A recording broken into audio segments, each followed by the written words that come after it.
Hi friends, చూసారా CP plus camera మొన్ననే తీసుకున్నా అమెజాన్లో. 1300 రూపీస్ ఉంది, కానీ నాకు ఆఫర్లో 1000 రూపాయలకే వచ్చింది.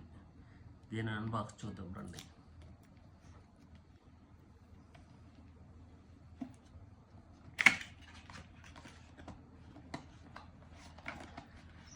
దీంట్లో ఛార్జరు, కేబుల్ ప్లస్ ఒక క్యూఆర్ కోడ్ స్కానర్ ఇవ్వడం జరిగింది. ఇదిగోండి మన సిపి ప్లస్ కెమెరా.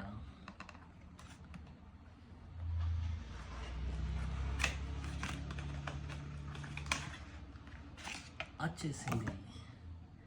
ఇదిగోండి, ఇదే మన సిపి ప్లస్ కెమెరా. ఇగో ఇక్కడే ఛార్జింగ్ పోర్టల్ ఉంటుంది. టైప్ సి కేబుల్తో ఛార్జింగ్ పెట్టుకోవాలి. ఛార్జింగ్ ఉంటేనే పనిచేస్తుంది. దీంట్లో బ్యాటరీ అనేది ఉండదు.